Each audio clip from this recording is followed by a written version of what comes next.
पिछले कई दिनों से बाजार रिकवरी की कोशिश कर रहा है, लेकिन एक दायरे में है। आखिर बाजार में कब तेजी का मोमेंटम आएगा और इस बेयर मार्केट से कब निजात मिलेगी? इन सब सवालों पर जवाब देने के लिए हमारे साथ एक्सिस सिक्योरिटीज के सीईओ नवीन कुलकर्णी जुड़े हैं। नवीन जी, गुड आफ्टरनून।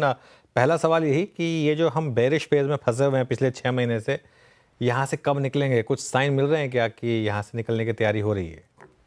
जहाँ तक मुझे लग रहा है कि थोड़ी बहुत तैयारी तो हो रही है। तो दो फैक्टर हम देख रहे थे कि मार्केट कहाँ पे कंप्लीटली ओवरसोल्ड जोन में पहुंच जाता है। उसके तो साइंस काफी हमको मिल गए थे, जैसे 200 डे डीएमए के ऊपर कितने स्टॉक्स ट्रेड कर रहे हैं। वो 7-8% के करीब पहुंच गया था, जो लॉन्ग टर्म एवरेज करीब करीब 50% होता है। राइट, तो वहां पे तो बहुत क्लियर कट साइन मिल गया था, लेकिन टर्न कब होगा, राइट, ये बहुत क्रिटिकल फैक्टर था। तो उस हिसाब से एक क्रिटिकल फैक्टर ये है कि जो एफआईआई सेलिंग है उसका पेस कम होना है, एंड उसका फैक्टर क्या हो सकता है। तो उस हिसाब से डॉलर इंडेक्स और जो रूपी डॉलर इक्वेशन है, ये स्टेबल होना काफी जरूरी है। और ये थोड़ा बहुत होता हुआ दिखाई दे रहा है, जैसे कि हम काफी दिन से देख रहे हैं कि डॉलर यही रेंज में चल रहा है। तो उस हिसाब से मुझे लग रहा है कि करेंसी भी स्टेबल हो रहा है। तो मोर लाइकली यहाँ से आगे जो निवेशक है उनको थोड़ा सा कॉन्फिडेंस आएगा, स्पेशली एफआईआई इन्वेस्टर्स को। और जैसे ग्रोथ इंप्रूवमेंट्स के साइन दिखेंगे, तो उस हिसाब से मुझे लगता है कि थोड़ा इनफ्लोज भी आना चालू हो सकता है। तो आ, मुझे लग रहा है कि हम बेयर मार्केट या जो चैलेंजेस थे उसके फैग एंड पे आ गए हैं। मे बी अनदर 15-20 डेज, तो मुझे लग रहा है कि चीजें सुधरती हुई दिखाई देगी। हम्म। तो आप इस समय कहाँ निवेश कर रहे हैं इस समय, या फिर कहाँ निवेश की सलाह दे रहे हैं? जिस तरीके से मार्केट गिरा है, उसके बाद आपका क्या व्यू होगा? जहाँ तक हमारा निवेश का सवाल है, तो हमारा फोकस तो अर्निंग्स पे ही है। जहाँ तक हमारे पोर्टफोलियो के स्टॉक्स हैं, जैसे बड़ा पोजीशन हमारा इंडस टावर्स है, जिसके बारे में आपने थोड़ी देर पहले डिस्कस किया, जहाँ पे अर्निंग्स विजिबिलिटी बहुत हाई है।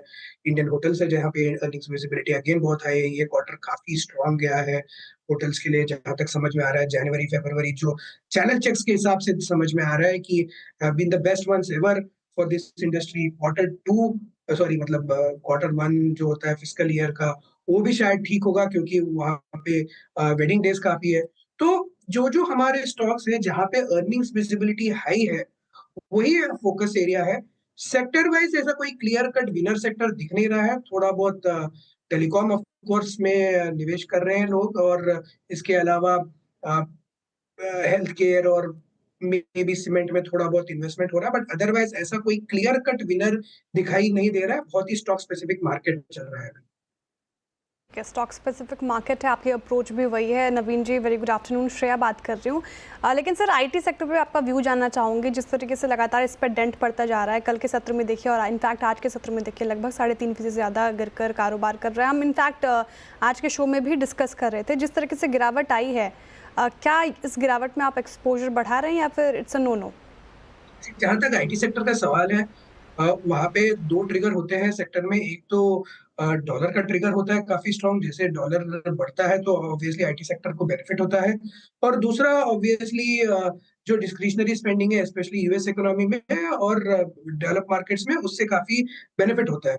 अभी आईटी सेक्टर में ये दोनों जैसे डॉलर का इम्प्रूवमेंट ज्यादा कुछ होता हुआ दिखाई नहीं दे रहा है, तो डॉलर स्ट्रेंथनिंग अभी नहीं दिख रहा है आईटी सेक्टर के लिए। और दूसरा, ओवरऑल जीडीपी का अगर वीकनेस आ सकता है बिकॉज ऑफ टैरिफ्स और बिकॉज ऑफ अदर चैलेंजेस, तो उस हिसाब से आईटी सेक्टर में थोड़े चैलेंजेस आ सकते हैं। थर्ड फैक्टर ये है कि आईटी सेक्टर के वैल्यूएशंस अगर देखे जाए, तो ये गिरावट से पहले भी एक्सपेंसिव थे, कंसिडरिंग जो ग्रोथ प्रोस्पेक्ट्स थे आईटी सेक्टर में 8 से 10% के करीब। तो उस हिसाब से वैल्यूएशंस थोड़े महंगे थे। तो उस हिसाब से थोड़ा जो डी रेटिंग हो रहा है, वो ये in line with market correction है।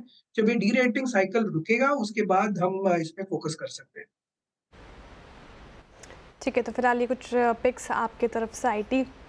एक और सेक्टर पे आपका व्यू जानना चाहूँगी, एफएमसीजी सेक्टर। इसमें जैसे हमें उम्मीद थी बजट के बाद एक रैली देखने को मिलेगी, वो इनफैक्ट नज़र नहीं आई। लेकिन एफएमसीजी को लेकर आपका क्या आउटलुक है? क्या आप यहाँ पे वेटेज बढ़ा रहे हैं या फिर ये भी रेड फ्लैग है? जहां तक एफएमसीजी सेक्टर का सवाल है, इसको दो तरीके से देख सकते हैं। एक तो टिपिकल स्टेपल्स के जो स्टॉक्स है, वहां पे हम देख सकते हैं। वहां पे मेन बेनिफिट यही होता है कि अगर मार्केट कोई भी डायरेक्शन में हो, तो वहां पे थोड़ा डिफेंसिव नेचर होता है, लेकिन ये सेक्टर के वैल्यूएशंस अभी भी सस्ते नहीं है। दूसरा चैलेंज ये हो रहा है कि जो नॉमिनल ग्रोथ रेट है या वॉल्यूम ग्रोथ रेट है, ये सेक्टर में काफ़ी टाइम से मिसिंग है। लेकिन इसके अलावा अगर हम बजट के हिसाब से देखें या अगर जो गवर्नमेंट के जो पे आउट्स हैं, जो डोल आउट्स हैं, उस हिसाब से देखें, तो मुझे लगता है कि रिटेल सेक्टर जो है, वो ज़्यादा अच्छा प्ले हो सकता है, क्योंकि जो-जो बेनिफिट लोगों को मिलेंगे, वो रिटेल कंजम्पशन में दिखने की संभावना काफ़ी ज़्यादा है। तो रिटेल कंपनीज़ का जो नॉमिनल ग्रोथ रेट है, वो मुझे पिकअप होता हुआ दिखाई दे सकता है, एंड वहाँ पे मुझे लग रहा है कि निवेश करने पे रिटर्न्स बनने की संभावना ज़्यादा है compare to the FMCG stocks. Meanwhile Nifty देखिए आप एक बार ज़रा, अब हम आ गए हैं ऑलमोस्ट 22,475 पर। जी हाँ, देखिए देखा है तो 22,577 था, लेकिन डे लो 22,329 था। तो इंटरडे लो से अब करीब करीब 140 पॉइंट की अब हम रिकवरी दिखा चुके हैं। नवीन जी, क्या ये माना जाए कि एक अजम्पशन अगर हम ये लगाएं कि इस साल सेकेंड हाफ में शायद एफआईआईज भी भारत में लौटेंगे, इसके चांसेस हैं क्या, कंसिडरिंग जिस तरीके से डॉलर गिर रहा है, जिस तरीके से अब भारतीय मार्केट में लार्ज कैप के वैल्यूएशंस हो गए? जहाँ तक एफआईआईज का लौटने का सवाल है, मुझे तो बहुत क्लियरली यही समझ में आता है कि इवेंचुअली मार्केट अर्निंग्स को चेस करता है। तो उस हिसाब से अगर देखा जाए कि क्वार्टर 1 ऑफ एफवाई 26 है, वो उसको अगर देखा जाए तो वो on the base of Q1 FY 25 काफ़ी अच्छा दिखाई देगा। सिमिलरली क्वार्टर 2 भी अच्छा दिखाई देगा, और होल ऑफ एफवाई 26 मुझे लगता है कि अर्निंग्स ग्रोथ वाइज़ मुझे लगता है कि काफ़ी ठीक रहना चाहिए। तो उस हिसाब से जो विदेशी जो निवेशक हैं, वो मुझे लग रहा है कि फॉरेन इन्वेस्टर्स वो मे बी क्वार्टर 1 से आना चालू हो जाए, क्योंकि टिपिकली इन्वेस्टर्स प्रीएम्प्ट करते हैं चीज़ों को, तो उस हिसाब से काफ़ी हाई चांस है कि आप अप्रैल, मई, जून महीने में एफआईआईज़ की बाइंग दिख सकती है हमें। ठीक है, फिलहाल टेलीकॉम, हेल्थ केयर और इन पर्टिकुलर काउंटर्स पे आपका व्यू। लेकिन सर, ये ज़ोमैटो और स्विगी पे भी आपका व्यू जानना चाहूँगी। क्विक कॉमर्स स्पेस को लेकर जैसे कई डेवलपमेंट्स आ रहे हैं और यहाँ पे एक्सपेंशन देखने को मिल रहे हैं, इसको लेकर आपका नज़रिया बदला है क्या? क्या करना चाहिए इसमें? आप क्या कर रहे हैं? कि जहाँ तक ये स्टॉक्स का सवाल है, कंपनी प्रोस्पेक्ट्स काफ़ी अच्छे हैं लॉन्ग टर्म वाइज़, लेकिन चैलेंज हमारा वैल्यूएशन पे ही रहा है, तो उस हिसाब से हम एंट्री पॉइंट के लिए थोड़ा वेट करेंगे ज़ोमैटो या स्विगी में। तो दोनों स्टॉक्स, ज़ोमैटो हमें हमेशा थोड़ा-सा बेहतर कंपनी लगता है ग्रोथ प्रोस्पेक्ट्स के हिसाब से। स्विगी का वैल्यूएशन थोड़ा-सा रीज़नेबल है।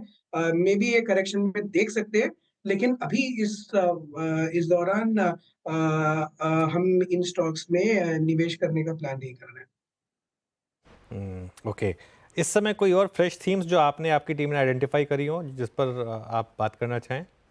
जहाँ तक थीम्स का सवाल है, मैं वही जो बता रहा था कि पूरा का पूरा फ़ोकस अर्निंग्स पे होगा, और अर्निंग्स मुझे लगता है कि जैसे जो बीएफएसआई स्पेस है और बैंक्स के में मुझे लग रहा है कि चीज़ें क्वार्टर ऑन क्वार्टर बेहतर होने की संभावना काफ़ी ज़्यादा है, एंड Q1 एफवाई 26 काफ़ी अच्छा दिखना चाहिए। तो यही थोड़ा-सा फ़ोकस एरिया रहेगा हमारा कि जहाँ-जहाँ पे अर्निंग्स विज़िबिलिटी है, और कोर ऑपरेटिंग पैरामीटर्स में इम्प्रूवमेंट दिखने की संभावना जहाँ पे ज़्यादा है। तो उस हिसाब से मुझे लगता है कि बैंकिंग सेक्टर को देख सकते हैं। यहाँ पे ऑफ कोर्स जो प्राइवेट बैंक्स है, ये रीज़नेबल वैल्यूएशंस पे अवेलेबल है, तो वहाँ पे फ़ोकस कर सकते हैं, और नेक्स्ट ईयर देखा जाए कि जैसे कि जो आरबीआई ने रिस्क वेट कम किया है, जो मतलब ऑल दीज़ फैक्टर्स जो ग्रोथ के लिए पॉजिटिव है, एंड सबसे पहला जो इम्पैक्ट आता है वो बैंकों में आता है, फाइनेंशियल सर्विसेज में आता है, उस हिसाब से वो एक थीम अच्छा हो सकता है।